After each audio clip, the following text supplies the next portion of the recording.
আসসালামু আলাইকুম। কেমন আছো বন্ধুরা? আজ রুই মাছ রান্না করব। রুই মাছ রান্নার রেসিপিটা তোমাদের সাথে শেয়ার করছি।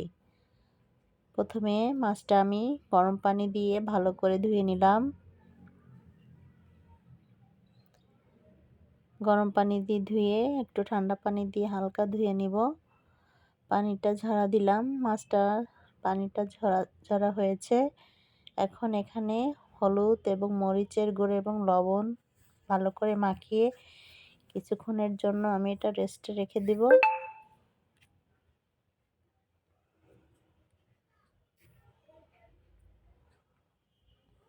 এটাকে আমি কিছুক্ষণের জন্য রেস্টে রেখে ফ্রাই প্যানে তেল দিয়ে কড়াইতে দিয়ে দিলাম। দেখো আমি এভাবে আস্তে আস্তে করে মাছগুলো সব ভেজে নিব। দেখো কিভাবে ভাজছি, বেশি ভাজবো না, মাছটা অনেকটা বড় ছিল, বেশি ভাজলে শক্ত হয়ে যাবে, এজন্য আমি হালকা ভাজা দিব।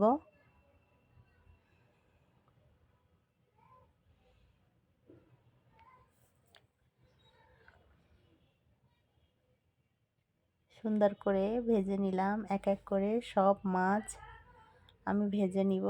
দেখো মাছটার মাথাটা আমি কড়াইতে বসিয়ে নিয়েছি সুন্দর করে ভাজার জন্য। মাছগুলো ভেজে নিলাম। দেখো আমি একটা মাছ ভেঙে দেখছি কেমন হলো ভাজা, হালকা ভাজা থাকবে, নরম নরম। এখানে আমি তেল দিলাম কড়াইতে, আদা বাটা, রসুন বাটা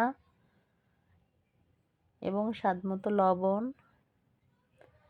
এটাকে একটু কষিয়ে নিব মশলাটাকে। এখানে হাফ চামচ হলুদের গুঁড়া,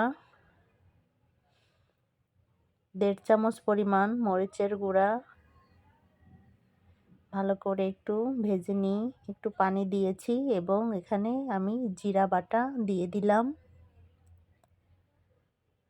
ভালো করে মশলাটাকে কষিয়ে এখানে আমি কিছু আলু ভেজে নিয়েছি। আলুটা আমি কড়াইতে মশলায় দিয়ে দিলাম।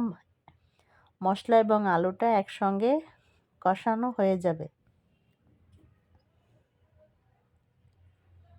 মশলাটা যখন কষানো হয়ে গেল, আমি 2-3 টুকরা টমেটো দিয়ে দিলাম এবং 1 গ্লাস পরিমাণ পানি দিয়ে, পানিটা যখন উতল দিচ্ছে তখন আমি মাছ ভাজা এবং মাথা সব মাছগুলো আমি কড়াইতে দিয়ে দিলাম।